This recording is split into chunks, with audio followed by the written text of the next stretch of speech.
Mischief,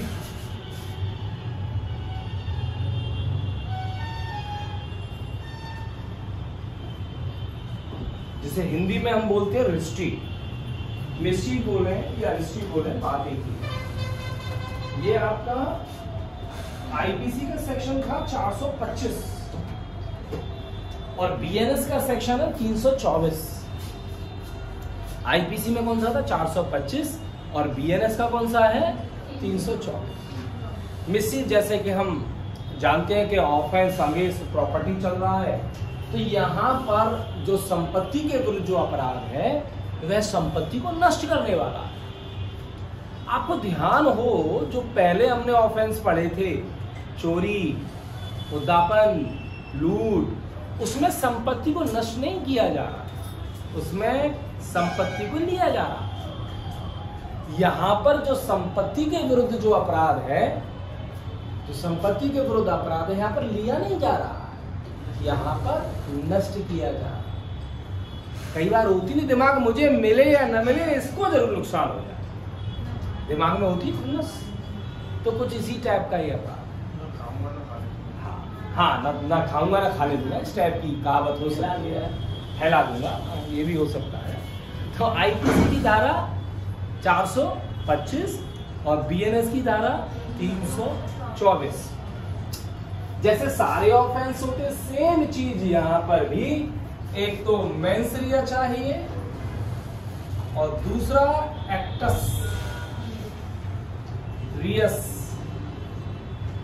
यानी कि आशय भी चाहिए और कार्य भी चाहिए। सेम चीज यहां भी हम दो चीजों को देखेंगे, तब जाके ऑफेंस बनेगा मिस्चीफ। तो यहां पर जो बंदे का आशय था वो था क्या, देखो, whoever, ये mains Riya, whoever causes this thing, बन गया मिस्चीफ।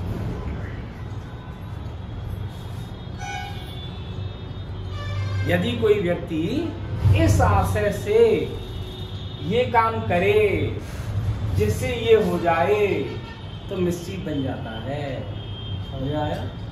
फिर दोबारा से, जब कोई व्यक्ति इस आशय से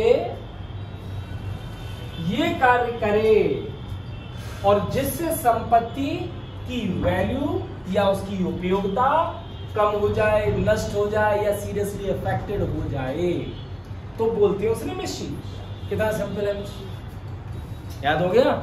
जब कोई व्यक्ति इस आशय से ये काम करे और उससे उसकी उपयोगिता, उसकी यूटिलिटी और उसकी वैल्यू डिस्ट्रॉय हो जाए या डिमिनिश हो जाए या सीरियसली इंजीरियसली इफेक्टेड हो जाए, then we can say it is a mischief. हम थोड़ा सा और जाके थोड़ा सा देखते हैं मेंस रिया क्या है उस बंदे का, अभियुक्त का। जब कोई व्यक्ति whoever with intent to cause या knowingly जानता है कि that he is likely to cause, जानता है या इस आशय से, आशय क्या है, wrongful loss करने का या डैमेज करने का। उसका आशय ये है कि मैं हानि या क्षति करूं, मैं हानि या क्षति करूं किसको, इसको, मेरे मित्र को या फिर पब्लिक को ही।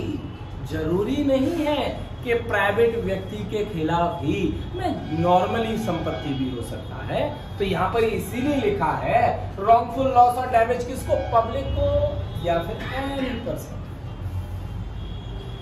तो मेरा आशय है, मैंने इस आशय से with intent to cause wrongful loss और डैमेज पब्लिक और एनी पर्सन, या फिर मैं जानता हूं, whoever knowingly जानता है कि that he is likely to cause, इससे संभाव्य है, संभावना है wrongful loss और डैमेज होने की किसको, पब्लिक या पर्सन को। तो इस आशय से उसने किया क्या, डिस्ट्रक्शन एनी प्रॉपर्टी, किसी संपत्ति का नाश किया या फिर किसी संपत्ति में चेंज किया या उसकी स्थिति में परिवर्तन किया, है ना। यहां पर क्या किया, उस बंदे ने उसकी संपत्ति को डिस्ट्रॉय किया या फिर उसकी स्थिति में क्या किया, परिवर्तन कर दिया। अब कैसे हो सकता है ये, किसी संपत्ति को कैसे नष्ट कर सकते हैं हम। ये पेन हम ऐसे करके क्या कर रहे हैं, ऐसे ही करके शुभी न करके दे दे सर ये लो, क्या हुआ, कुछ नहीं टूटा, कुछ नहीं टूटा, इसका टूटा पेन ही है। पर क्या वैसे टेढ़े मेढ़े पेन को अब आप 5 रुपए में 10 रुपए में लोगे? नहीं लोगे। क्या हो गया, इसकी वैल्यू कम हो गई, कम हो गई। यहां तक कि हम शर्ट खरीदने जाते हैं, बिल्कुल नीट एंड क्लीन, यदि धब्बा लग रहा होगा उस पर काला, इसमें काला धब्बा लग रहा है, इतने में देगा, वैसी बेकार है।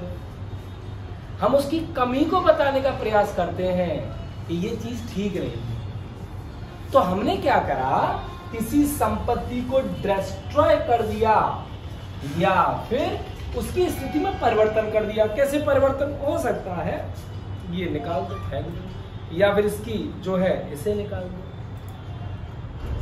इसका कैप ही निकाल दो, ये लो कैप। अब इसे लेगा कोई आदमी? कैप फेंक दिया, पेन हेरा, मार्कर हेरा, हाइलाइटर हेरा, अब भी नहीं लेगा।